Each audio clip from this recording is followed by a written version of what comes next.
Seguramente la exposición que voy a hacer no podremos sacar unas aplicaciones tan sabrosas e interesantes como las que ha sacado José en esta mañana, porque es un tema mucho más árido y completamente diferente.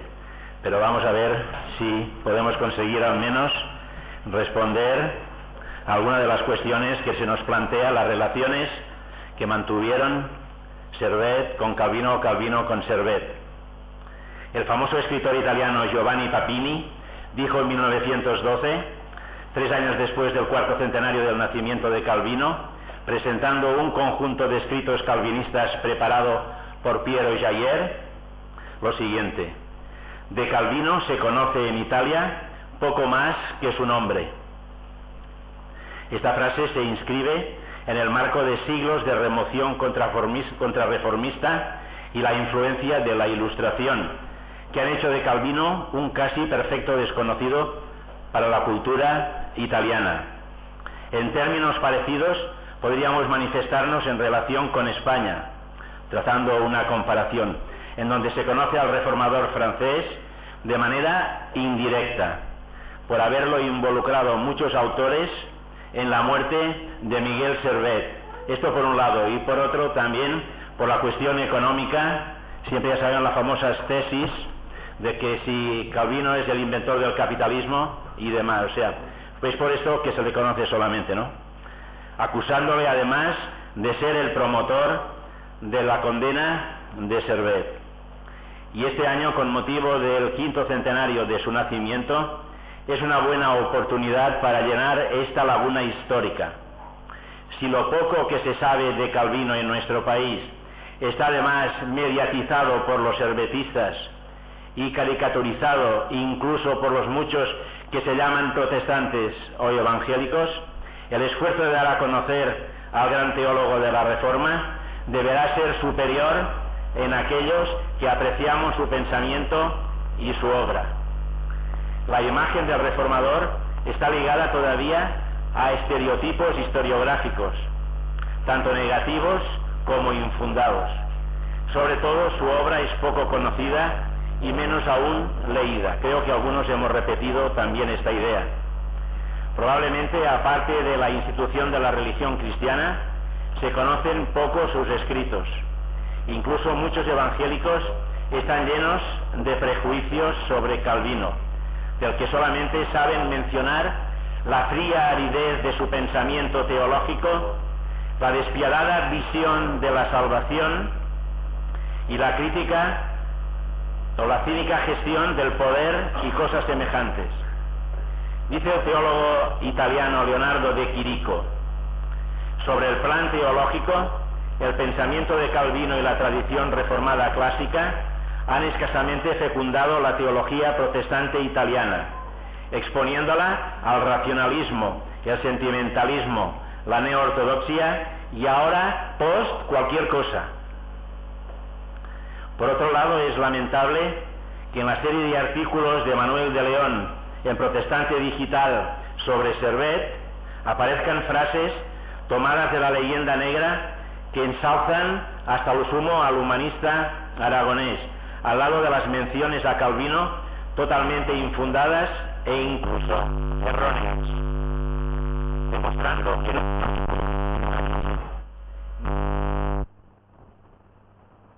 nuestro propósito es acercarnos en esta mañana a ambos personajes con la máxima objetividad posible. Ellos vivieron en una época convulsa, en una época de cambios profundos, para que podamos conocer la relación personal que hubo entre ellos. Una relación ciertamente difícil y también tempestuosa. Bien, yo paso de largo en toda la cuestión sobre Calvino. Matt ya trató también este tema y prácticamente muchas de las cosas que dijo él son las mismas que tengo yo, porque además es historia y no las podemos cambiar. Quizá lo único que podría mencionar, pero el tiempo no lo permite, sería su obra teológica, donde sí tengo una serie de referencias a su participación en la difusión de la Biblia, sobre todo la de su primo, la de Pierre Robert, llamado Olivetan, pero también lo dejamos, y los comentarios bíblicos del Nuevo Testamento, comentario por comentario, el año de su edición, están en mis notas, está el año de su edición, y también la dedicatoria de cada una de sus obras y por qué motivo estaba dedicándolas a ellos, tanto del Antiguo como del Nuevo Testamento. Así que ahora pues imaginémonos pues que hubiera tratado ahora colocar aquí también lo que dijo Matt y añadirle además toda esta serie de cosas para centrarnos un poco y conocer mejor a Calvino y también todo lo que él escribió, y que había aquellos aspectos que sí que tienen que ver con Servet, que los vamos a mencionar, porque claro, el tema es este. Pero vamos ahora con Miguel Servet, ya que es menos conocida tanto su persona como su obra, al menos en el campo evangélico. En algún campo católico, sobre todo de algunos de los que se llaman a sí mismos también eruditos tanto en el catolicismo como también otros que no lo son, pero que son seguidores de Miguel Servet porque lo tienen como su apóstol de la tolerancia. Vamos a mencionar voy a mencionar algunas cosas que quizá no conocemos de él. En primer lugar, decir que Miguel Servet fue un libre pensador y médico español, que vivió en una época, al igual que Calvino, como veremos más adelante, que se caracteriza también por el pensamiento humanista. Y en esto podemos decir que ambos recibieron la misma formación, o casi igual, la misma formación humanista. La vida de Servet, aunque no se llamaba Servet, sino se llamaba Serveto, para empezar, lo que luego se empezó a escribir como Servet, que al final ha quedado Servet y no el Serveto, que era su apellido original. Su vida es como una novela, aunque también se hizo una serie de televisión, fatal, que no hace falta ni verla, pero fatal, pero bueno, pero también porque su vida realmente es una novela de aventuras. Pero es precisamente su muerte la que le ha traído mayor fama, por haber sucedido dramáticamente en la ciudad de Ginebra, un lugar muy ligado al reformador Calvino, que los adversarios de este no dudaron en aprovechar, echándole la culpa de ser el inductor de una condena, en que además parece que con ella se dio un duro golpe a la libertad de pensamiento y a la tolerancia. Esto es lo que más achacan también, aparte de la muerte en sí, pero que estas ideas pues perecieron con ellos. Su vida y estudios.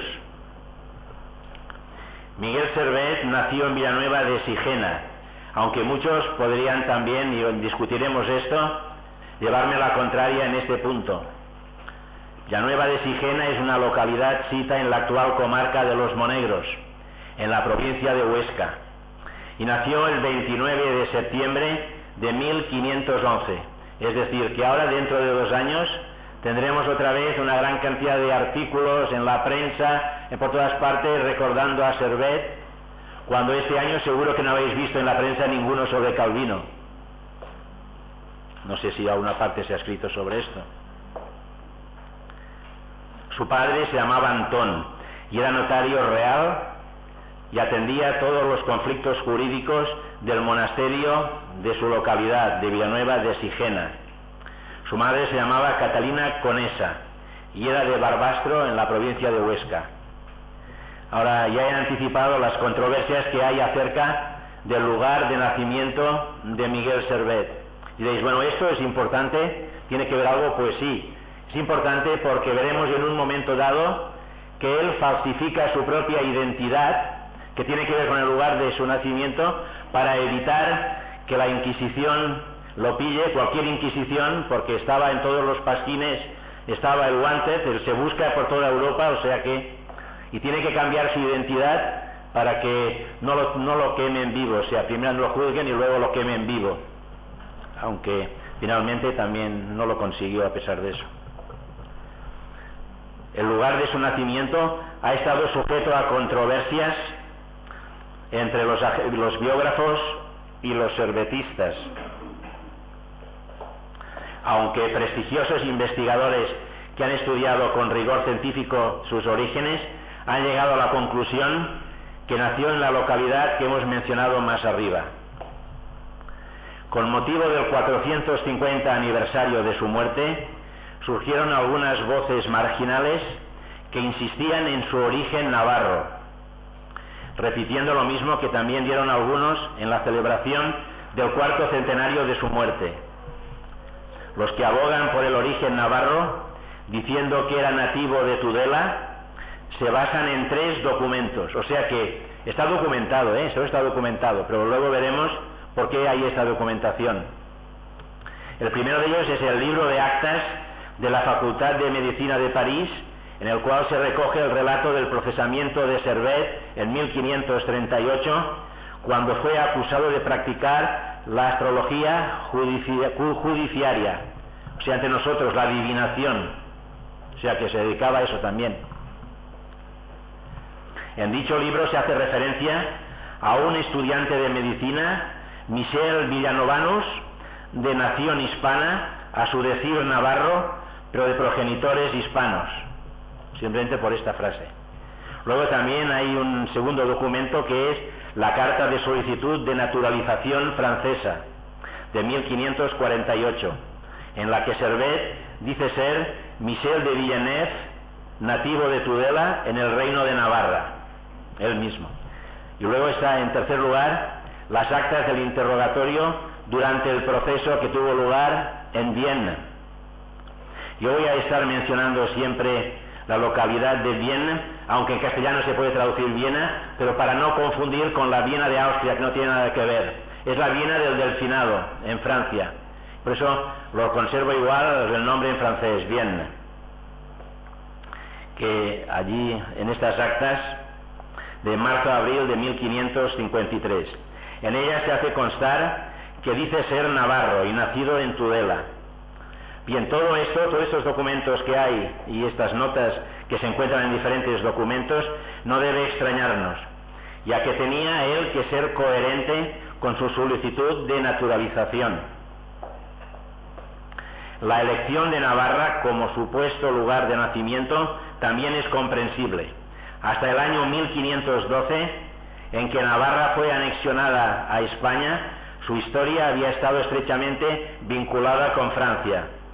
Y en aquella época los navarros todavía no eran considerados españoles por los franceses.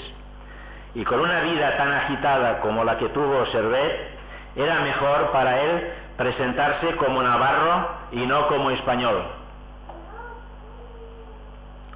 Curiosamente, en sus 2 primeras obras firma como Michaelem Servet, alias Reves, ab Aragoniam Hispanum. Pero después de esto, ya ninguna obra más. Las 2 obras sobre la Trinidad sí que él se presenta, o sea, firma así. Pero a partir de ahí, en ninguna otra obra ya aparece con este nombre. Y claro, tenía también sus razones. Cambia el nombre porque se vio obligado a ocultar su verdadera identidad bajo el nombre falso que vinculó al lugar de su nacimiento para despistar a la Inquisición española y francesa, que habían enviado cartas de acusación para que compareciera ante el Santo Oficio, ya que estaba en busca y captura como Miguel Servet, pero no lo buscaban por Michel de Villeneuve, por Miguel Servet sí. Entonces, de esa manera pues se podía cubrir un poco pues todo su propia identidad. Cuando fue interrogado en Viena a raíz de la denuncia formulada por Antoine Arnaiz, niega ser Miguel Servet y afirma ser Michel de Villeneuve, nacido de Tudela en el reino de Navarra. Sin embargo, en el primer y quinto interrogatorios a los que fue sometido en Ginebra, como ya no tenía que fingir porque era conocido de algunos, respondió entonces que era nativo de Villanueva, del reino de Aragón, de la diócesis ilerdiense, y de nombre se llama Miguel, y de apellido Servet, alias Revés, que la profesión de su padre era notario. Todo esto ya figura en las actas del proceso de Miguel Servet, que tuvo lugar el proceso de Ginebra. Ahora, su azarosa vida Hemos dicho que es como una novela, y es verdad. Servet tenía dos hermanos. El mayor se llamaba Pedro, que fue el que heredó la notaría de su padre, y el otro se llamaba Juan. Juan fue sacerdote de Poleñino, en la provincia de Huesca, aunque también estuvo como ayudante del obispo de Orense en un tiempo, pero luego estuvo ahí en Poleñino, que en un momento dado jugó este hermano un papel importante en la vida de Miguel. Este Miguel probablemente residió como estudiante en Monte Aragón, de donde le sacó Juan de Quintana en 1525. Juan de Quintana fue el primer gran mentor que tuvo Servet, luego tuvo a otro, pero este fue el gran mentor que tuvo. Quintana era un agustino recién nombrado confesor del emperador Carlos I de España y V de Alemania. Nosotros nos enseñaron a decirlo así. Nosotros le llamáis Carlos V, le llamamos Carlos I y V, ¿no? Primero de aquí y V de Alemania, porque era emperador allí también. Este tuvo una enorme influencia sobre el adolescente Servet, porque claro, lo tomó cuando tenía 14 años. Y con él recorrió prácticamente toda España, o sea que era una especie así como de paje, como de ayudante suyo, pero que además aprovechaba y lo iba formando también. Y fue además el que le impulsó hasta el centro de la corte, poniéndolo en contacto con los aires frescos del Renacimiento y también de la Reforma. Servet participó de las inquietudes espirituales de aquel momento.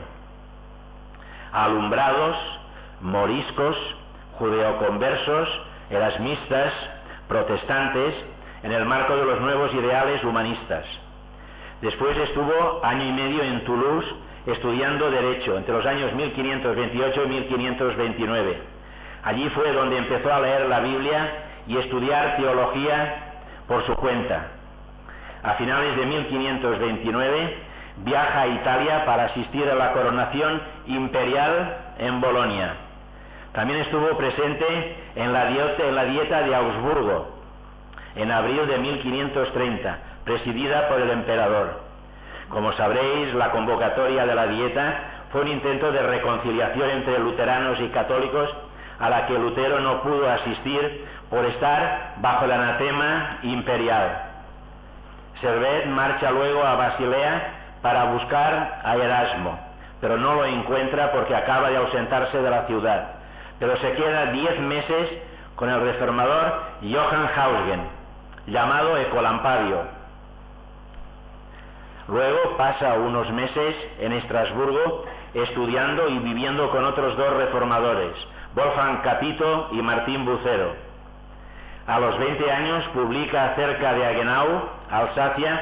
Recordemos que en aquella época Estrasburgo no pertenecía a Francia, sino que Estrasburgo era Alemania. Ya sabéis que es una ciudad fronteriza allí en el Rin y que ha ido pasando desde una guerra a la otra, ha ido pasando de Francia a Alemania, pues en aquella época era Alemania.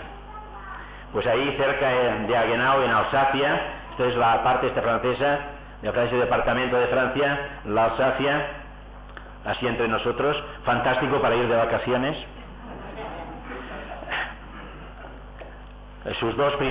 Allí fue donde publicó sus dos primeros y violentos libritos sobre la Trinidad, lo que le enemista con los mencionados reformadores, que a partir del momento que leyeron lo que había escrito, ya no quisieron saber nada más de él. La publicación de estas obras menores despierta las iras de la Inquisición en toda Europa. Él estaba en Alemania, también fue a Alemania, y de Alemania tuvo que salir disparado porque estaban buscándolo también para juzgarlo. Claro, en toda Europa empezaron también la Inquisición a moverse, pero especialmente la española tenía un interés por él, porque tuvo la poca delicadeza de enviarle lo que había escrito precisamente al obispo de Zaragoza. Y claro, pues entonces cuando leyeron aquello, pues inmediatamente se pusieron en marcha. Aquí no les costaba mucho ponerse en marcha, de manera que entonces se solicitó a la Inquisición de Zaragoza que enviase a su hermano Juan a por él y que le tiente a volver. Y aquí es una frase literal que está en castellano antiguo, Por lo tanto, ruego a los editores que la conserven tal cual y que no intenten corregirla según la gramática actual, Convidándole, así con M y D, convidándole, compartidos o otras ofertas, y que cuando, con Q, y que cuando por esta vía no se pudiera reducir, que se use el rigor. Juan se encontró con Miguel, pero no lo pudo reducir con Z. Servet se había refugiado en Lyon, donde se conoció con el médico y astrólogo neoplatónico Symphoriano Champier, que fue su segundo mentor decisivo, otro que tuvo una gran influencia sobre él. Del año 1532 al 1538 reside a temporadas entre Lyon y París, estudiando y enseñando matemáticas, astrología, medicina, ganándose la vida con lecciones particulares y trabajando como corrector en una imprenta.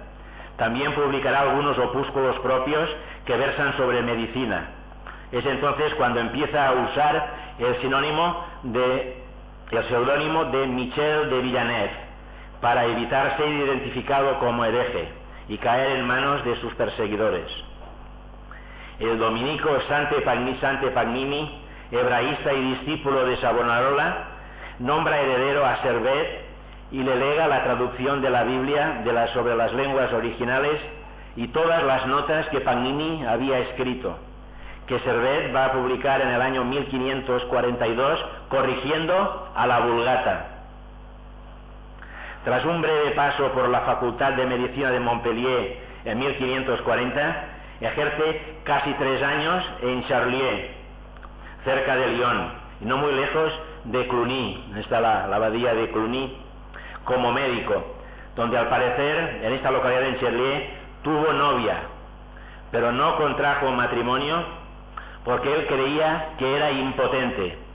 Dicen algunos historiadores que parece que le faltaba un testículo, y esta era la razón por la que él creía que no debía casarse o que podía casarse porque era impotente. Allí tuvo también allí todo un lío pendenciero con otro colega, con otro médico, que incluso pues se pelearon y él fue herido. Más tarde, denunciado por la Facultad de Medicina de París, es procesado por sus enseñanzas sobre astrología y por haber hecho algunas predicciones basándose en la misma. Pero habiéndose retractado de sus enseñanzas, es condenado levemente y se le prohíbe ejercer como profesor y practicante de astrología, la astrología judicial, que es decir, la adivinación. Entonces marcha a Vienne del Delfinado, localidad en la cual reside desde 1541 a 1553, comportándose como un ferviente católico de misa diaria. En esta época ya hacía más de 20 años que había escrito sus 2 tratados sobre la Trinidad, o antitrinitarios, mejor dicho, antitrinitarios. Pero sin embargo él, para guardar las apariencias, allí en Vienne, pues era un ferviente católico de misa diaria, compaginando su práctica de la medicina con el estudio, la colaboración con el municipio. Yo es que no sé, además se enchufaba rápidamente, era un fenómeno, porque llegó a ser, es un extranjero y tal, y es concejal en Vienne, llega concejal. Y a él se le debe en gran parte al Puente Nuevo, que se llama el Puente Nuevo. Bueno, ahora es muy antiguo, ¿no? Ya, pero en aquella época era el Puente Nuevo, se le debe a él como concejal. Sus escritos y la atención, se dedicó a esto y a sus escritos, y también a la atención como médico del obispo Pierre Palmier, de tal manera que vive incluso en el Palacio Episcopal, desde la Navidad del año 1548. O sea que todo se le ponía de cara, un fenómeno, ¿no? Fenómeno.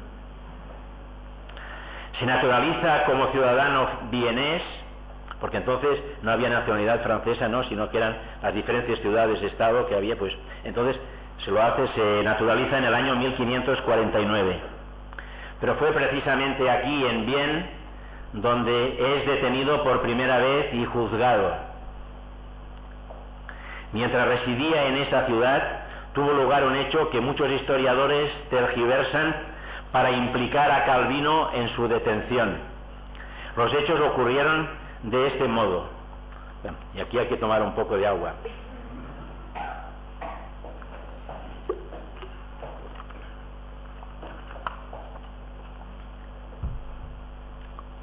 Un católico que residía en Lyon, llamado Antoine Arnaiz, el mencionado antes, le escribió a su primo Guillaume de Trie, que se había refugiado en Ginebra al haber abrazado la Reforma, y le escribe insistiéndole en que era un hereje, o sea, muy primo, pero...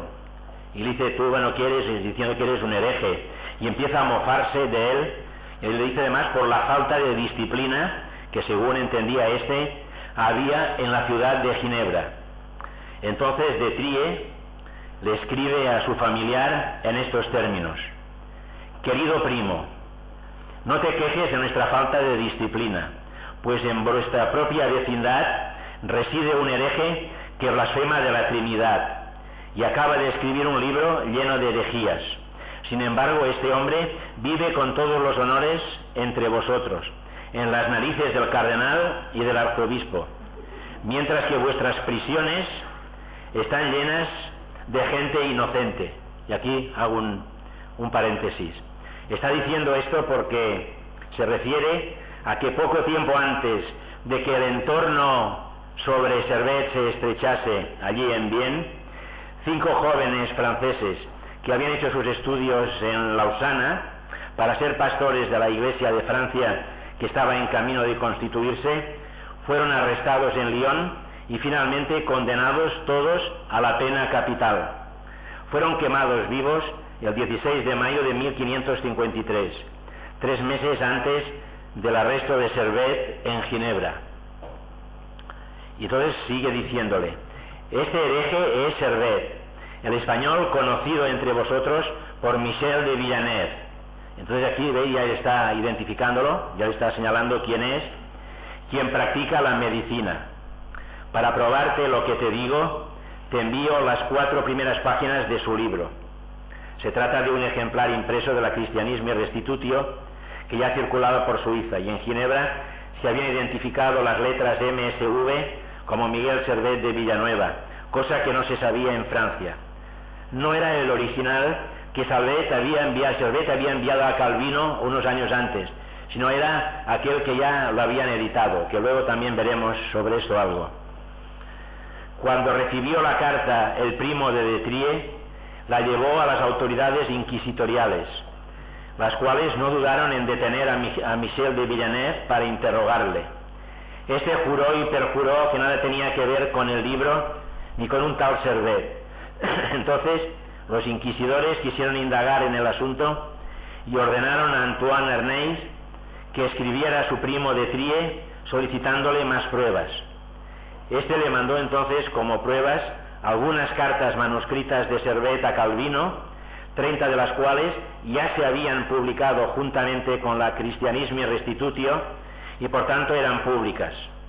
Según confiesa de Trie, relatando su entrevista con Calvino, le costó mucho convencer al reformador de que le entregara aquellas cartas.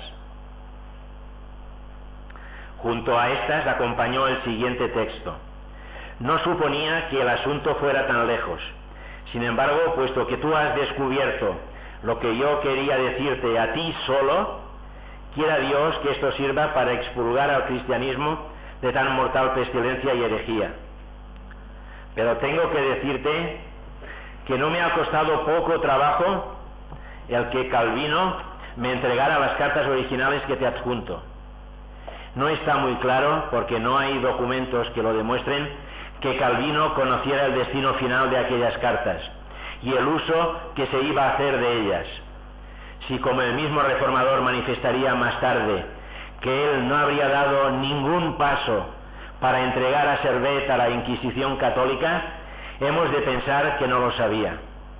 Estas cartas fueron una prueba evidente de que Michel de Villeneuve y Miguel Servet eran la misma persona, por lo cual fue encarcelado por segunda vez el 4 de abril de 1553 escapándose 3 días después, probablemente ayudado por amigos, incluido el arzobispo.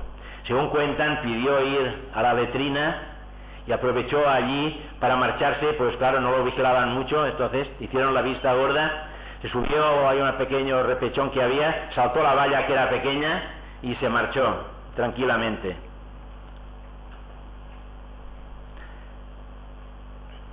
Después de ser buscado infructuosamente, fue quemado en efigie por el Tribunal de la Inquisición de Vienne el 17 de junio de 1553. Después de su huida, tenía la intención de marchar a Nápoles, pero por razones que se desconocen, en lugar de ir a Nápoles, se marchó a Ginebra.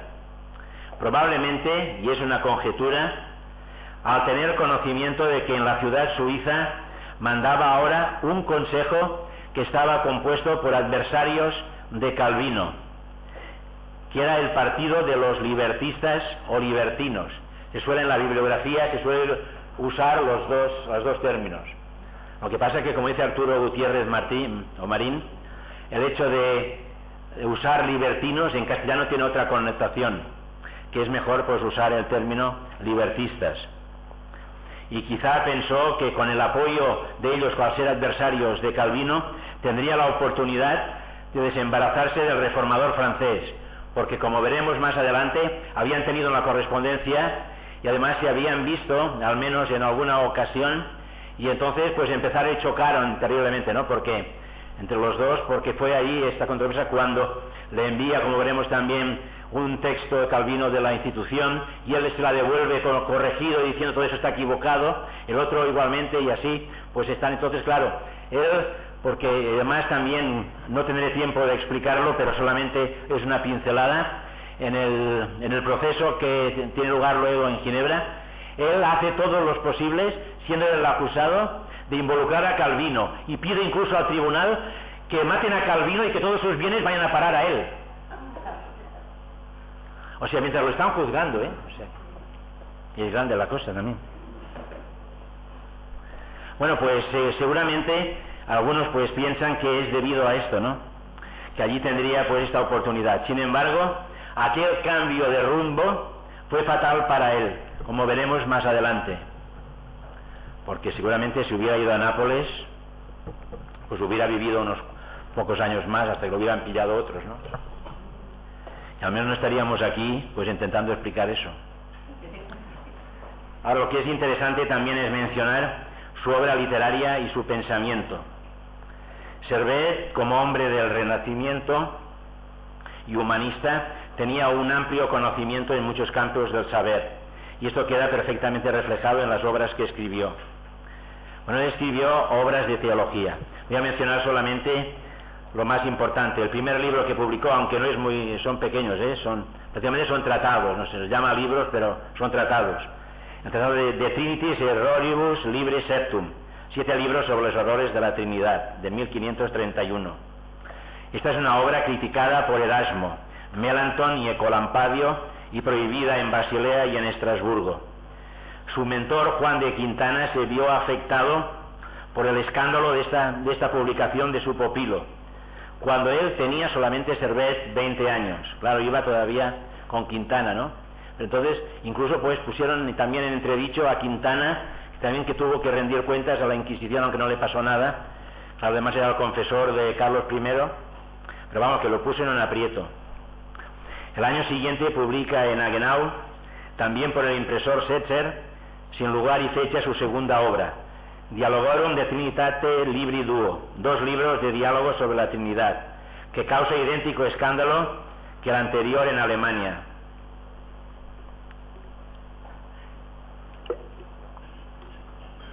Luego escribe otras obras, también las tendréis ahí cuando se publique, lo veréis también. Pero voy a mencionar lo más importante, saltándome todo esto, para ir avanzando en algo mucho más importante. En 1545 aparece desde las prensas de Lyon, de A. Vincent y G. Treschel, la Biblia más extensa de Servet en 7 volúmenes, la que editó, que lo había preparado primeramente Sante Pagnini, o sea, que la que había preparado Sante Pagnini, pero que la edita él. porque como tenía relación con los editores, porque estaba allí de corrector, pues tiene oportunidad para hacerlo. Al año siguiente edita el manuscrito de París. El manuscrito de París es el borrador de su futura obra Christianisme Restitutio, en donde menciona el descubrimiento de la circulación menor de la sangre en la sección sobre el espíritu. O sea, él llega al convencimiento de la circulación menor de la sangre, o sea, la que va desde el corazón hasta los pulmones, a través de la Biblia, y precisamente a través, y en el capítulo que se dedica al espíritu. Recibe la obra cumbre de Calvino, recibe la Institutio, a la que hará abundantes notas marginales e interlineales para corregir a lo que a su criterio es erróneo. Y luego remitirá al reformador de Ginebra ese mismo texto por él corregido. En 1552 empieza en una imprenta clandestina propiedad de Baltasar Arnullet la impresión de la Christianisme Restitutio, junto con 30 cartas a Calvino, 60 signos del anticristo y apología contra Melanchthon. La impresión se hace en secreto, sin que los operarios supieran el contenido, destruyendo el manuscrito conforme se pasaba a las planchas. Y así se terminó el 3 de enero de 1553. Editaron 800 ejemplares y se distribuyó sin encuadernar.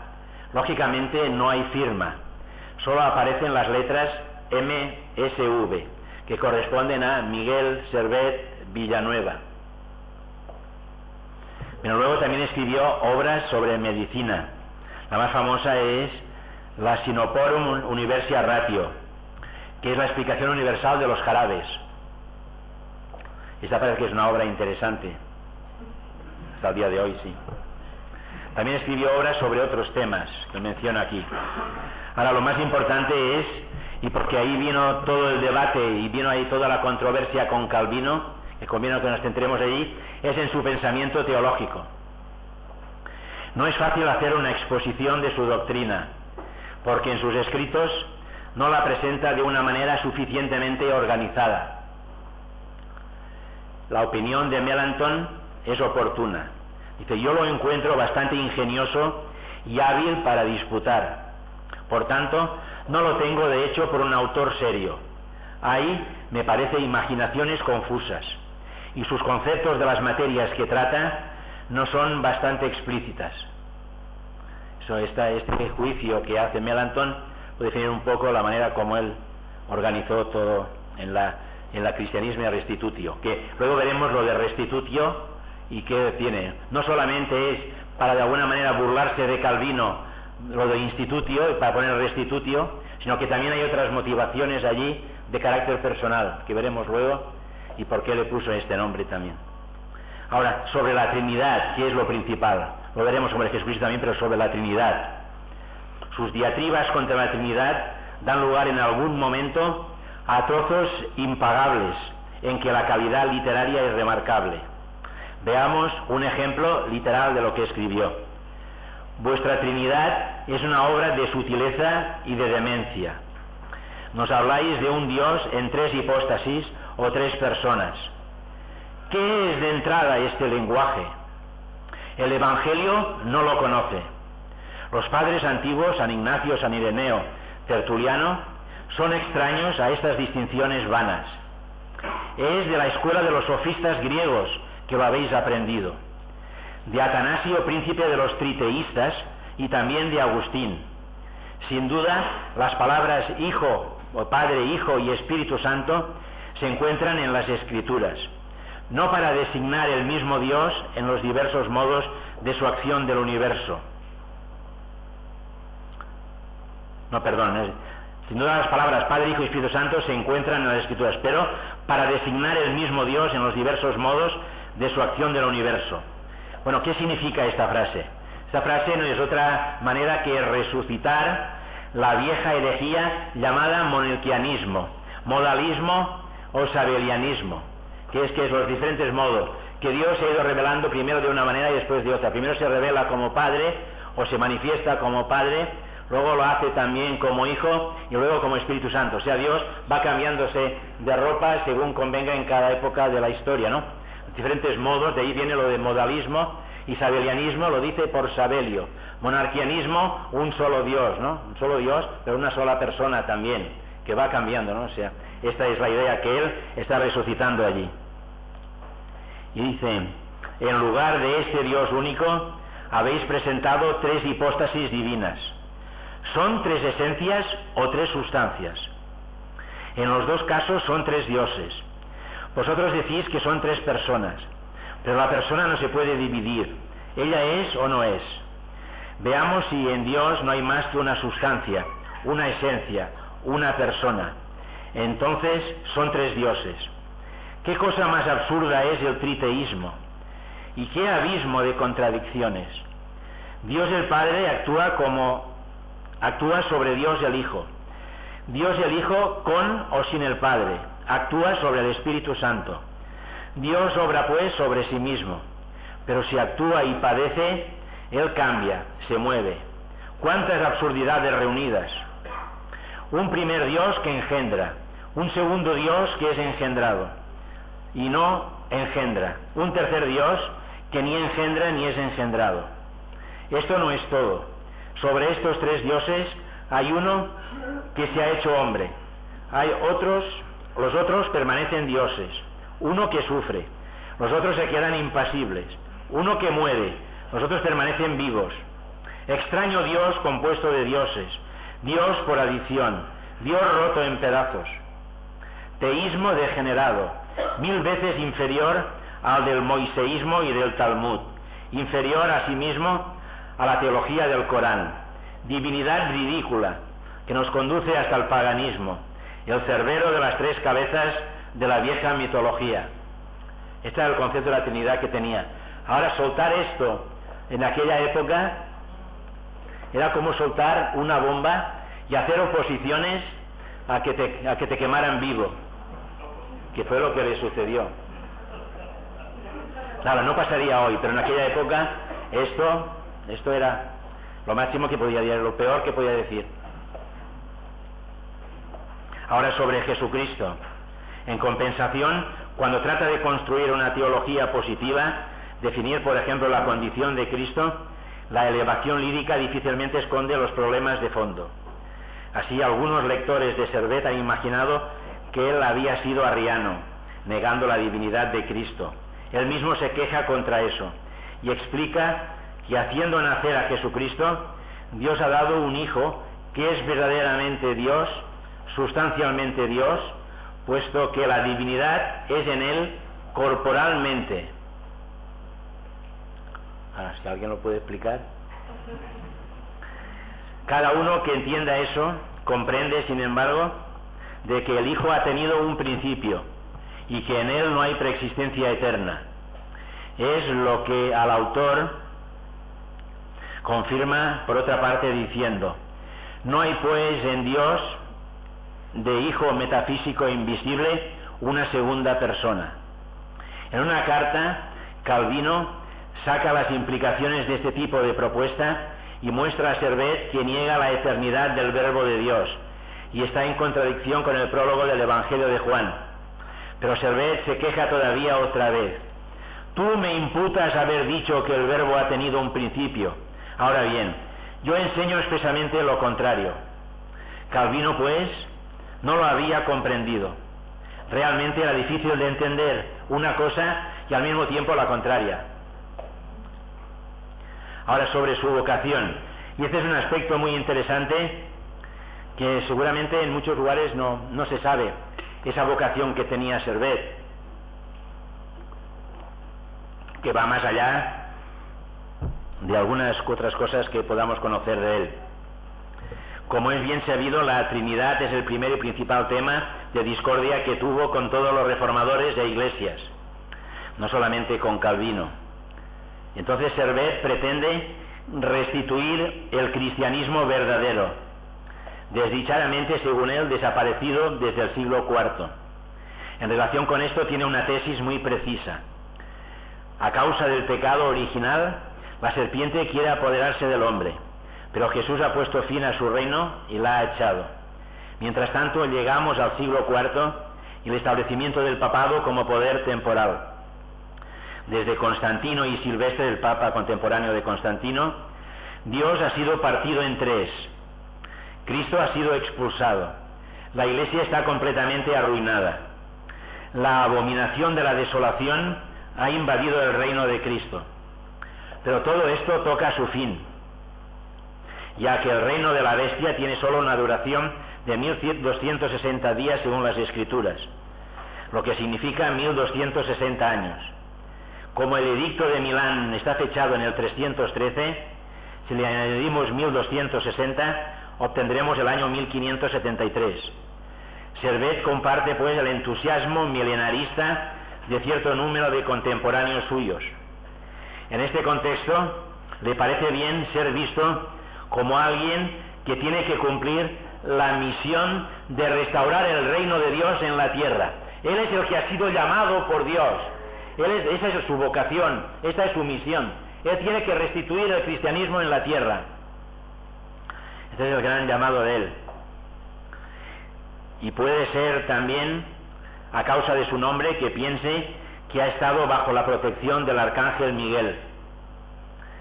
Pierre Cavard dice que estaba persuadido que el exterminador del dragón en las esferas celestiales lo había designado para dirigir el mismo combate sobre la tierra, y que la misión que le ha sido dada es la de establecer el reino de Dios y el verdadero cristianismo, en que solo se puede retener la doctrina en su pureza primitiva.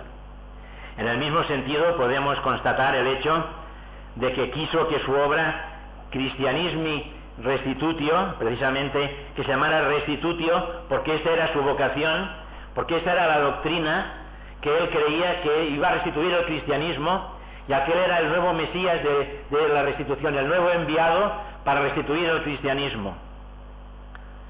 Y hizo además que esta obra se empezara a imprimir un 29 de septiembre, día de San Miguel y día de su cumpleaños, para que todo cuadrara perfectamente. Ahora, sobre el purgatorio y el bautismo. Bueno, esto lo voy a saltar, sobre el purgatorio y el bautismo, porque es curioso que mantenga una idea sobre el purgatorio y el bautismo igual a la del catolicismo. Ahí, aunque digo, sobre el bautismo, no, sobre el purgatorio sí, mantiene la misma idea que el catolicismo sobre el purgatorio. Sobre el bautismo no, sobre el bautismo lo que está diciendo que el paidobautismo es un error manifiesto. Considera que esta falta del hecho de bautizar niños como una de las más graves cometidas por la cristiandad, y dijo que era una espantosa maquinación de Satanás. En resumen, podemos situar el pensamiento de Servet en el ámbito del humanismo de carácter independiente, un aspecto nada extraño en aquel tiempo, especialmente dotado para el debate y la controversia, influido por el platonismo. Se sumergió en el panteísmo, pretendiendo encontrar a Dios en toda materia. Como desde joven había tenido oportunidad de estudiar textos judíos y musulmanes, fue creciendo en él la idea de la posibilidad de unión de las tres grandes religiones, pero para ello era necesario descartar la concepción cristiana, o en la concepción cristiana, sobre la preexistencia de Cristo. Como tenía propensión a los pensamientos originales, y no es extraño que expusiera doctrinas contrarias a las creencias tradicionales que se habían sostenido durante siglos, o presentándolas revestidas de un nuevo ropaje, pues entonces manifestara todo esto, y su megalomanía le llevó al pensamiento de haber recibido esta vocación especial de ser un enviado del cielo para llevar a cabo la reforma de la Iglesia de una manera mucho más radical de aquella que en aquel momento estaba en curso. Ahora, las relaciones Calvino-Servet. Comparando la vida de ambos personajes, vemos que hay algunos puntos, algunos paralelos entre ellos, hay un paralelismo entre ellos. Tanto el uno como el otro eran hijos de notarios. Los dos estudiaron leyes. Calvino tuvo una formación teológica formal, mientras Servet era un autodidacta en esta materia. Ambos conocían las lenguas clásicas, dominaban el hebreo, el griego y el latín. Hemos hablado aquí de que Calvino los dominaba perfectamente, Servet también. Su formación humanista fue también semejante. Servet estudió medicina, cosa que no hizo el reformador francés. Su interés por las escrituras es evidente en el caso de uno editándolas y en el otro exponiéndolas o difundiéndolas. Tengo que mencionar una cosa. Hemos dicho que, en este caso, de que Servet es el que se le llama el inventor, o el que descubrió, no, el que descubrió la circulación menor de la sangre, ¿no? El que va del corazón a los pulmones.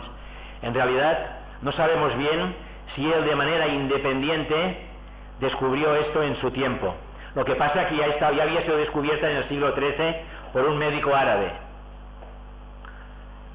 Ahora, si él, por la lectura de los textos musulmanes, allá en alguna parte había leído esto y luego divulgó, o bien de una manera independiente él llegó a la misma conclusión, pero en realidad no es el primero que descubrió este asunto, sino que ya había sido descubierto antes. Ahora tenemos que ver la época en que vivieron. Para situarnos en su tiempo es preciso ofrecer una descripción sucinta de la época. La Europa de la primera mitad del siglo XVI presenta un panorama de cambios continuos en la que forman parte grandes hombres. Erasmo como máximo representante del humanismo cristiano, Lutero el reformador que encendió la renovación de la Iglesia y fue el forjador de la unificación de la lengua alemana, Calvino el teólogo que mejor sistematizó la doctrina cristiana y manifestó sus dones de gran organizador, realizando grandes avances sociales y económicos en Ginebra. Son los tres ejes principales de la nueva época renacentista, aunque no son los únicos en el ámbito religioso. Servet pone una nota discordante en todo este panorama. Tenemos que ver la edad media-baja. Primero es preciso contemplar la situación de la época anterior, que estaba condicionada por un modelo que partía de la coronación de Carlomagno en el año 800 después de Cristo, como emperador en que convivían dos poderes que eran paralelos, el imperio y el papado, prestándose legitimidad entre ellos. Sobre una base de pequeños estados feudales se fue conformando durante los siglos IX y X un tipo de organización socioeconómica y un esquema de relaciones de poder que se impondrán en toda la cristiandad en los siglos siguientes, del XI al XIII. Así la Iglesia Católica dispondrá de un poder económico, social y religioso suficientemente poderoso para imponerse a los monarcas y disfrutar del monopolio ideológico. Esta autoridad comportaba un compromiso absoluto en los asuntos terrenales, siendo a veces un contrapoder a un estado feudal débil, y que la misma jerarquía eclesiástica participara de idénticos vicios y ejerciera los abusos propios de la nobleza dirigente. En el marco de los fenómenos estrictamente religiosos se dan también elementos de desestabilización, como el llamado cisma de Occidente, de 1378 a 1417. Se produjo en la Iglesia Católica, durante el cual hubo 2 y hasta 3 papas a la vez. A esto habría que añadir el impacto de las herejías medievales y la reacción desmedida de la Iglesia de Roma, combatiéndolas con la Inquisición e incluso exterminando a sus adherentes sin distinción, como en el caso de los cátaros o albigenses, cuando arrasaron ciudades enteras bajo el criterio que Dios ya separaría los buenos de los malos.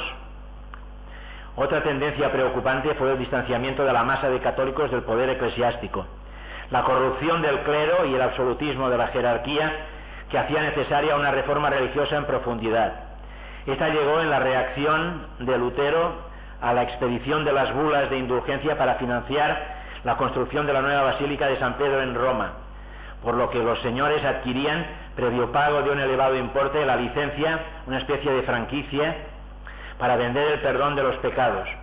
Todas estas circunstancias estaban presentes cuando Calvino y Servet vinieron a este mundo, y ello no lo podemos pasar por alto. Eran hijos de su tiempo. Ahora, sus relaciones epistolares. Aunque no hay pruebas fehacientes, parece que Servet y Calvino se conocieron por primera vez en el año 1534, cuando ambos eran estudiantes en París. Entonces ya pudieron constatar sus discrepancias. Lo que sí se conoce es que habían concertado una cita en la capital de Francia, a la que acudió Calvino, esto un poco más tarde.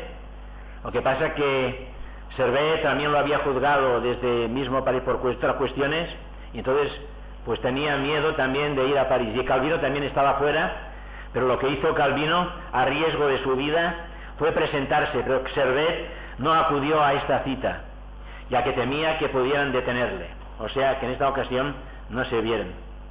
Ahora, el intercambio epistolar. Miguel Servet y Juan Calvino empezaron a escribirse en el año 1546.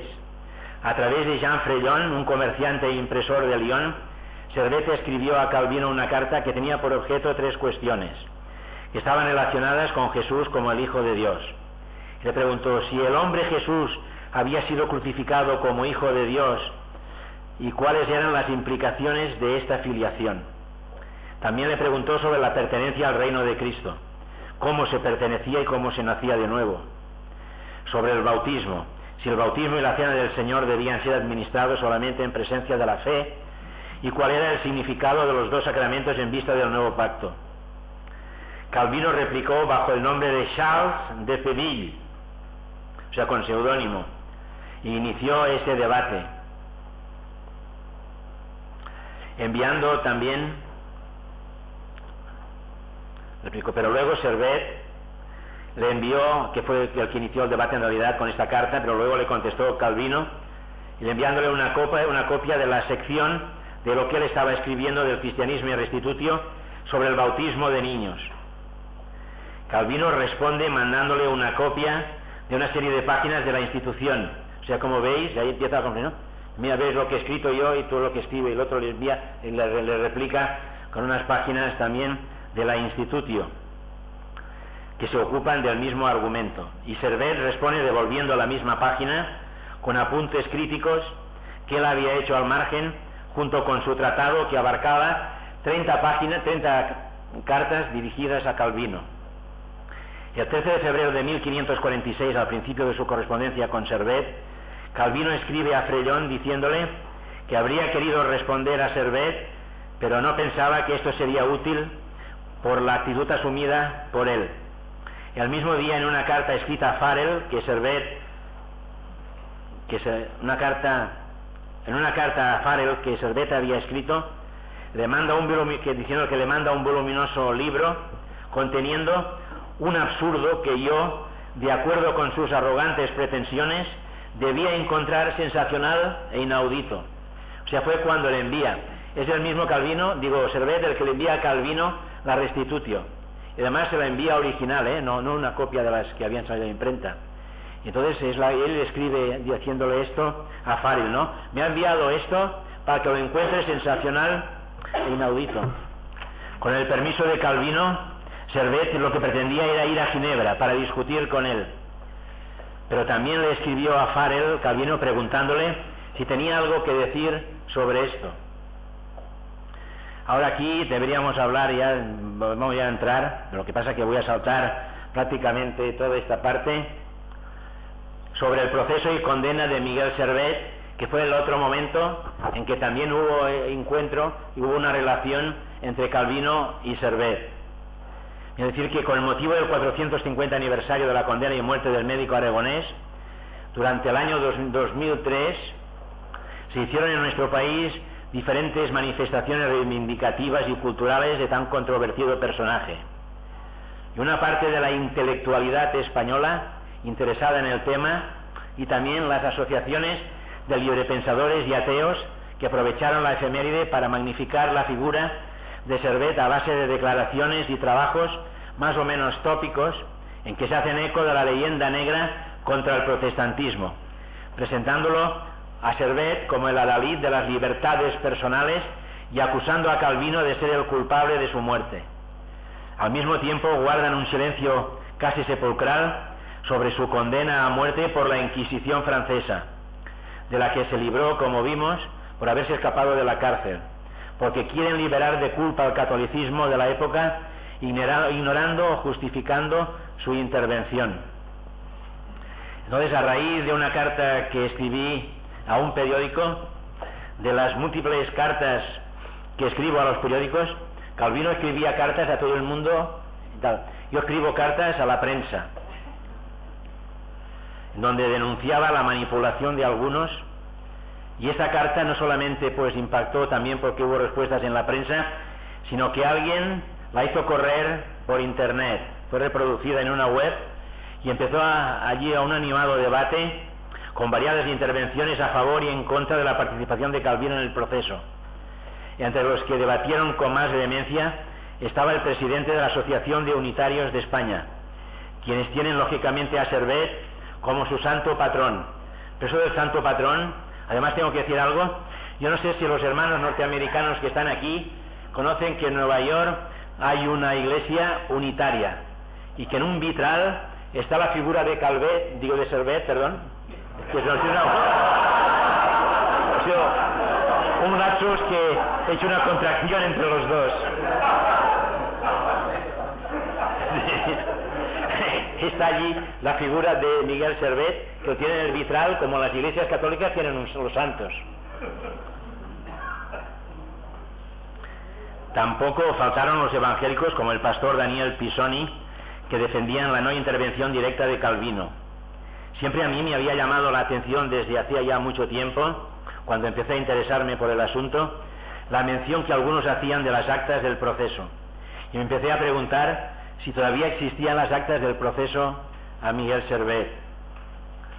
Y pensé que allí podría encontrarme con una de las claves para saber si realmente Calvino tuvo una participación directa y decisiva para que algunos historiadores españoles formulen contra él una acusación tan grave, sin probarlo real y objetivamente. Así que pensé que era necesario disponer de las actas y empecé a buscarlas en la bibliografía que tenía a mano y preguntando a los hermanos que conocían el tema. Después de rastrear en una editorial reformada suiza y consultar con colegas de este país, me puse en contacto con la biblioteca del Ayuntamiento y la Universidad de Ginebra, los cuales me dirigieron a la Biblioteca Estatal Ginebrina y allí encontré el preciado tesoro. Un libro que recoge las actas y demás información en torno al proceso y condena, pero que no lo tienen informatizado y no se puede bajar por internet. Con la ayuda del querido hermano Fidel Ginés, que reside en Suiza, pude recibir una fotocopia de la parte del libro que me interesaba, porque es un volumen muy gordo, de donde he obtenido la información que aporto a este trabajo. Una experiencia similar a la mía la hizo el historiador y librepensador francés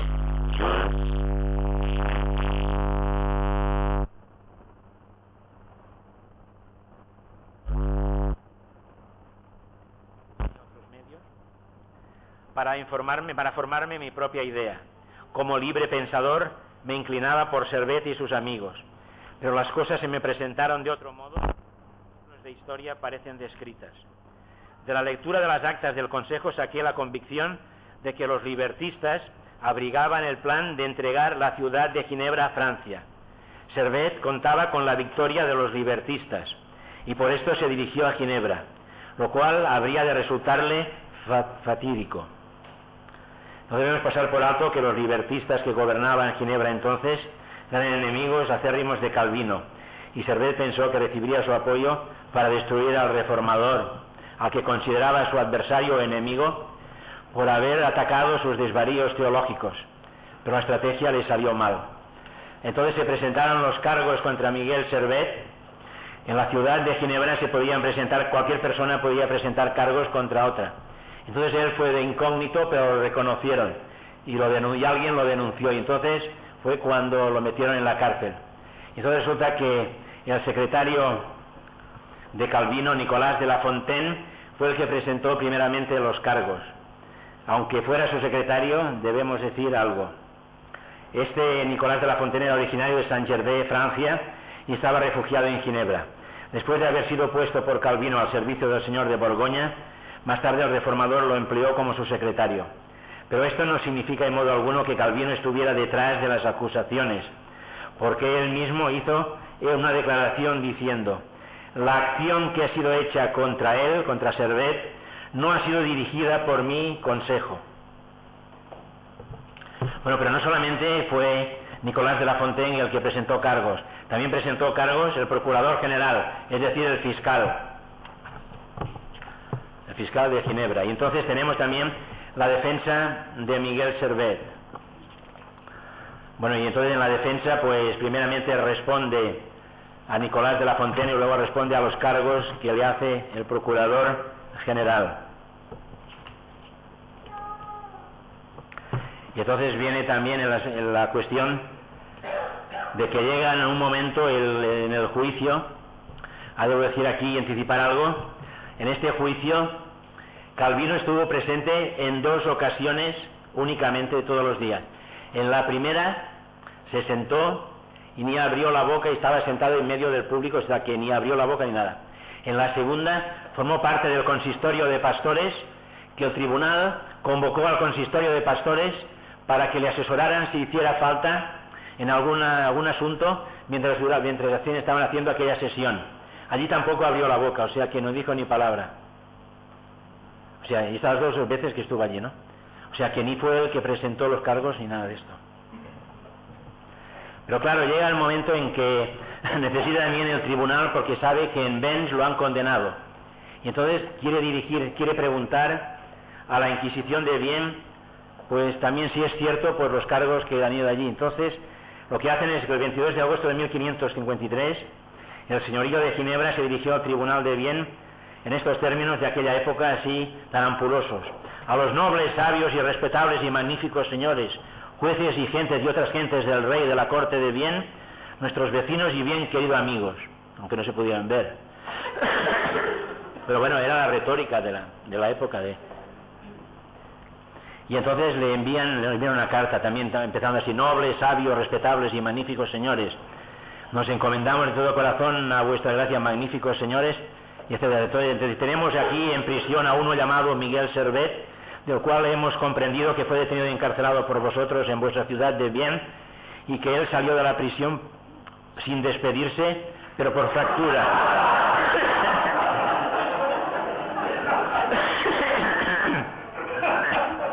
Y por cuanto le encontramos cargo y culpa de crimen, si es que nosotros no podemos buenamente saber de él ni de otro las cosas por lo que él fue detenido, pensamos y entendemos que fue sin causa y que hay contra él indicios e informaciones por las que merece ser castigado.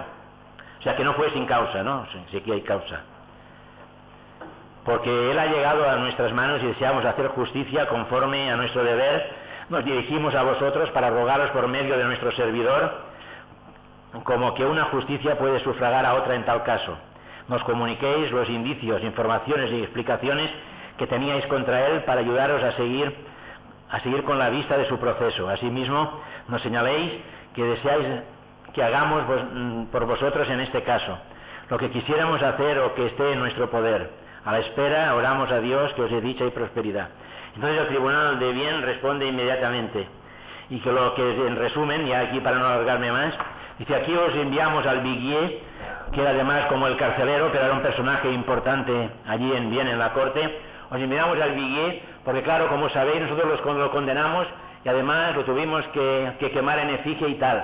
Entonces los enviamos a él para que nos lo restituyáis y seamos nosotros que acabemos el trabajo que habíamos empezado. Y entonces le dice también, entonces cuando reciben esta carta el Consejo Menor de Ginebra, dice: no, ahora nos corresponde a nosotros que hemos iniciado el juicio, lo sentimos mucho pero no lo podemos enviar. Entonces lo que hacen el Consejo Menor de Ginebra es empezar a consultar, también escribiendo cartas a cada cantón de Suiza.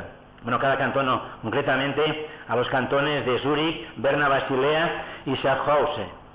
Fue a los 4 cantones que le escriben y diciéndoles qué hay que hacer, y todos están de acuerdo en que, de acuerdo con la aportación de la documentación que les envían, que Calvet debe ser condenado a muerte. Servet, perdón, Calvet no, Servet. Que Servet tiene que ser condenado a muerte. Sí. Es que es la Cal y el otro, ¿no? Cal de Calvino y Bet de Servet. ¿Eh? Sí, además hay un pastor que se llama así. Como se entere me mata. La última audiencia tuvo lugar el 23 de octubre de 1553, después de recibir las respuestas a la consulta formulada a los ministros y también a los consejos. Primero enviaron a los ministros y luego también a los consejos de cada una de las 4 ciudades que he mencionado. 3 días más tarde, el Consejo Menor de Ginebra decide condenar a Servet a dirigirse a Champel y ser quemado el día siguiente juntamente con sus libros. Y aquí viene quizá un punto clave en toda esta relación de Servet y Calvino.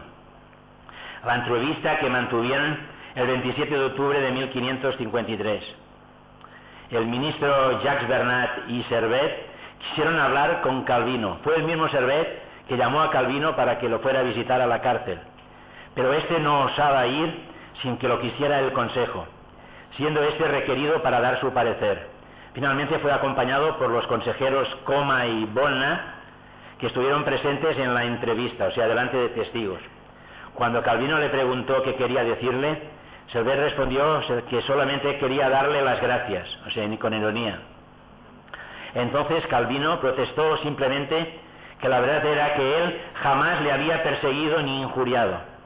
Sobre esto le recordó dulcemente cómo él no había ahorrado esfuerzos 19 años antes para ganarle para nuestro Señor. Le dijo que viera su propia vida y que cuando entró en razón, Calvino se empleó fielmente a reconciliarlo con los buenos servidores de Dios. También cuando huyó, no había dejado de exhortarle benignamente por carta. Claro que, habiéndole tratado con toda humanidad, Servet se mostró agrio contra las admoniciones de Calvino y contra él mismo montando en cólera.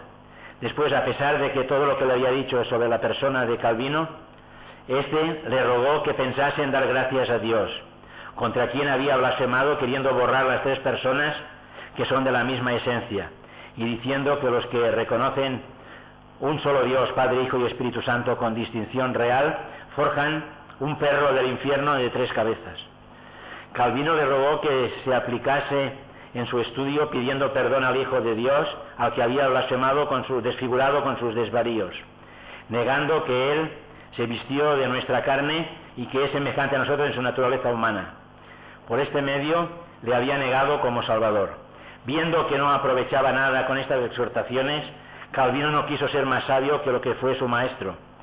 Y entonces, siguiendo la regla sabia de San Pablo, Calvino se retiró de un hereje que estaba condenado por propia voluntad, llevando su marca marchita en su corazón. Esto es una transcripción de lo que ocurrió allí delante de testigos y que está incluido también en las actas.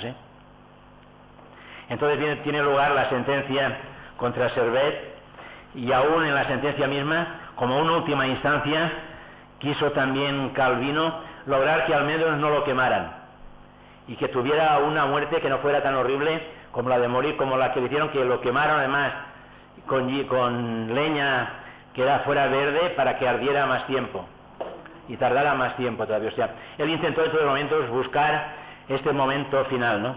También se menciona que en el momento en que le comunican a Servet que que ha sido condenado, dice que entró allí fuera de sí, entonces en realidad se puso fuera de sí. Cuando recibió la noticia de su muerte, estuvo por un intervalo de tiempo como pasmado. Dice textualmente, nunc attonito similes arere. Después lanzó unos suspiros que retumbaban en toda la sala. Seguidamente se puso a gritar como un hombre fuera de sí, sin poder contenerse, como si estuviera endemoniado. Finalmente, gritando sin dejar de golpearse el pecho, clamó en español, ¡misericordia, misericordia!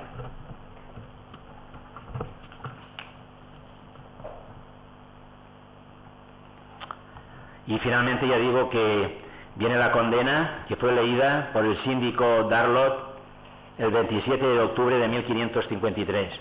Ahora ya para terminar, y lamento que no puedo tratarlo todo también, que había otra cosa que quería tratar también, como eran los monumentos que le han hecho, los monumentos que se han hecho, porque ahí he descubierto alguna cosa interesante, aunque voy a dar una breve pincelada. Bueno, la responsabilidad de Calvino en la muerte de Servet, porque una de las frases que se suelen esgrimir en contra de Calvino para justificar su participación en la muerte del médico aragonés es la frase que escribió cuando escribió una carta a Farel, que se extrae de la parte final desvinculándola del resto, donde dice, pero si él viene, en tanto que mi autoridad tenga algún valor, no permitiré que salga vivo. Con esta frase, pronunciada 7 años antes, o escrita 7 años antes en esta carta, de ahí se ha extraído y se acusa a Calvino de ser el inductor de la muerte de Servet. También se ha acusado a Calvino de estar en el origen de la denuncia a la Inquisición católico-romana francesa. Y hay una afirmación que hizo Voltaire en su obra Ensayos sobre las costumbres. Y tras él un nutrido grupo de librepensadores unitarios y servetistas y demás congéneres. Voltaire pretende que Calvino se había procurado un ejemplar de la Restitutio, cuando no es verdad, se lo habían enviado, él no había buscado ninguno, lo había hecho por traición, para poder denunciar así a Servet. Ya hemos visto con anterioridad que fue el hebrero Jean Freidon quien envió un libro a Calvino, ya sea por propia iniciativa o por orden de Servet.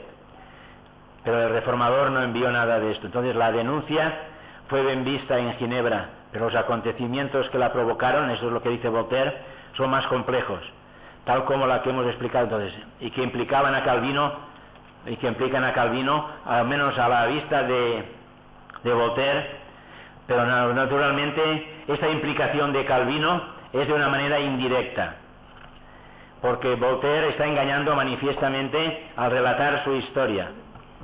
Además, tenemos que ver que Calvino no tomó ninguna iniciativa en la denuncia, y si acaso el único que se le puede achacar es una responsabilidad moral por la condena teológica de los errores de Servet.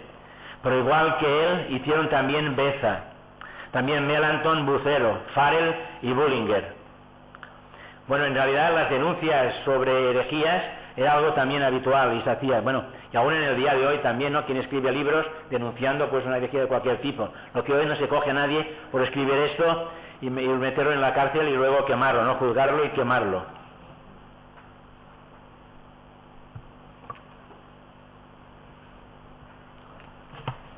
Bueno, lo que iba a decir, bueno, yo siempre me había preguntado, no voy a pasarlo todo ya, finalmente a llegar a las conclusiones, siempre me había preguntado por qué se tardaron tantos siglos, hasta 1903, que no se hace un monumento a Miguel Servet de parte de los reformados suizos allí en la colina de Champel. Y entonces, pues, digo, pues sí que se tardaron siglos, ¿no? Y a lo mejor pensaba yo, pues nadie lo habría denunciado y habría tomado la iniciativa de hacer tal cosa. Y que entonces pues se vieron, pues nadie lo había dicho y tal. Pero entonces, entonces ¿por qué lo hicieron en aquel momento? Pues me preguntaba. Entonces he descubierto realmente el porqué. Resulta que en el año 1902 hubo una reunión, la Asociación Internacional de Libre Pensadores en Ginebra. Y allí un médico catalán, Pompeu Gené, pues entonces propuso que ir al Ayuntamiento de Ginebra para hacerle un monumento a Miguel Servet. Entonces lo que hicieron fue nombrar, bueno, él fue también al Ayuntamiento de Barcelona para hacer lo mismo. El Ayuntamiento de Barcelona lo mandó con cajas destempladas y no quiso saber nada. Entonces allí lo que hicieron fue, en Ginebra, en donde se celebró allí, nombraron una comisión, aquí de las comisiones, pro monumento de Servet, ¿no? Y entonces la comisión pues se dirigió al Ayuntamiento de Ginebra y entonces le propuso, pues entonces el Ayuntamiento de Ginebra le dijo que allí ni pensarlo, que ya podían irse con la historia a otra parte. Y entonces ellos, pues bueno, se quedaron así. Entonces lo que pasó es de que, claro, esto levantó la liebre. Y entonces entonces se dieron cuenta de que valía la pena hacerlo. Y no sé si ese ayuntamiento pues comunicaría algo con las iglesias. Entonces surgió la iniciativa precisamente del máximo biógrafo que ha tenido Calvino, que es Dumers, que fue el que empezó a promover un monumento a Servet. Y es el monumento pues que hay en la actualidad, aquello. Hijos de Calvino y tal, entonces aquello que dice toda esa frase, ¿no? Que hicieron este monumento allí que está hasta el día de hoy, ¿no? Este monumento expiatorio, ¿no? Que se llama monumento expiatorio también a la memoria de Servet. Pero entonces los otros, también otros reformados, estos eran los reformados, por decir así de alguna manera, no liberales, pero entonces los liberales, pues entonces también vieron la oportunidad y quisieron hacerle también un monumento. Y como no lo pudieron hacer allí porque ya estaba el otro, Entonces lo que hicieron fue llamar a la comisión esta que habían nombrado los librepensadores. Digo, estoy hablando de reformados suizos, pero pero liberales, ¿no? Entonces fueron con los otros y entonces decidieron irse a 8 kilómetros, pero dentro ya de Saboya, en Francia, en Annemasse, y allí elevarle un monumento. Y este monumento que tenía las 4 caras.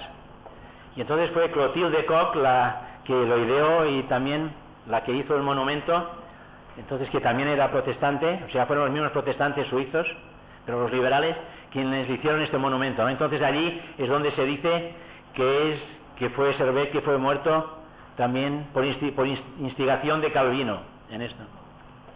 Y de ahí que viene también toda esa cosa. Pero resulta que este monumento, durante la Segunda Guerra Mundial, y con el gobierno de Vichy en Francia y el gobierno que era favorable a los alemanes, lo torpedearon y se lo cargaron. Y luego lo reconstruyeron otra vez en el año 1950 y pico, empezaron otra vez y en 1960 le hicieron una reproducción un poco más pequeña que la otra y cambian un poco las frases de las que hay allí, ¿no? Suavizan un poco y en lugar de poner por instigación de Calvino ya pone por la Inquisición de Calvino, pero no sé si es peor una cosa que la otra. Pues y ahí está todo pero claro, pero lo bueno del caso es de que luego se descubrió en Zaragoza que allí estaba el molde del primer monumento que le hicieron a Servet en Annemasse, de manera que el que hay ahora en Zaragoza, en la Facultad de Medicina y allí en el Hospital Miguel Servet, es el mismo molde auténtico que el que le hicieron en Annemasse. No, luego hay otros y tal. Estos son cuestiones que no creo que no se conocían. Bien, una vez analizada la vista y la vida y relaciones entre Calvino y Servet, así como las actas del proceso, podemos extraer algunas conclusiones. En primer lugar, debemos hacer el esfuerzo de situarnos en la época en que aconteció el proceso y la condena, tan alejada de la nuestra. Actualmente sería impensable que alguien en Occidente fuese juzgado por mantener doctrinas distintas y opuestas a la fe cristiana. Pero en el siglo XVI esto era habitual, como lo demuestra el hecho que nos ocupa. Mientras los tribunales de la Inquisición eran eclesiásticos que entregaban a las autoridades civiles a los condenados para que los ejecutaran, entonces el Tribunal de Ginebra era civil, pudiendo presentar cargos cualquier ciudadano contra el detenido, además del fiscal, que era un magistrado, tal como hemos podido ver con Servet. En segundo lugar, la pretendida participación e inducción de Calvino cabe descartarla por completo, porque solo estuvo en el juicio, como he dicho, 2 veces, y la primera ni siquiera abrió la boca. En la segunda formó parte de un grupo de pastores citados por el tribunal para actuar como especialistas, pero no para acusar a Servet. El proceso y condena fue obra de un tribunal civil que juzgó cuestiones religiosas, que con toda seguridad no debería haber hecho, pero al tener implicaciones sociales como perturbar a la sociedad, lo llevaron a cabo porque entonces creían que eran competentes para hacerlo, después de haber analizado consultas al tribunal que le había juzgado antes, el de Lens, y a los consejos e iglesias de las ciudades suizas. En tercer lugar, Servet tenía en su contra a casi toda Europa. Tuvo que salir de Alemania, escaparse de la cárcel de Vienne, donde la Inquisición lo había condenado a la hoguera, y después le quemaron en efigie. No contentos con esto, al saber lo que estaba ocurriendo en Ginebra, el tribunal de Vienne mandó al carcelero para que se lo entregasen y así terminar con su vida. Además sabemos que cuando la Inquisición española se enteró de que en Vienne le estaban condenando a la hoguera, o lo habían condenado a la hoguera, solicitaron su extradición a España para poder quemarlo en nuestro país. Pero a pesar de tener las ganas, o de pesar de todas las ganas que tenían, no pudieron consumar esta acción. La desgracia para nosotros, para el protestantismo, fue que quienes finalmente le condenaron a la hoguera, a pesar de haber tantos que le tenían ganas, pues fueron los magistrados del Consejo Menor de Ginebra. Y en cuarto y último lugar, mientras los protestantes de la ciudad de Ginebra, conscientes del error cometido de condenar a una persona por sus ideas, erigieron un monumento expiatorio en el año 1903, en el mismo lugar donde fue quemado la plaza de Champel, los católicos españoles todavía no han hecho ningún gesto contra las víctimas de la Inquisición, muchas de ellas hermanos nuestros en la fe. Desde que tenemos democracia y el nacionalcatolicismo ha sido aparcado, bueno, espero yo que para siempre, se podría haber hecho algo parecido. Es de esperar que sucesos como el relatado no se vuelvan a repetir en la historia. hemos querido realizar o analizar este asunto partiendo de los datos objetivos, como son las actas del proceso, para no confundir lo que era una discrepancia religiosa entre los personajes del siglo XVI con un juicio que llevaron a cabo unos, pero que otros ya habían dictado sentencia.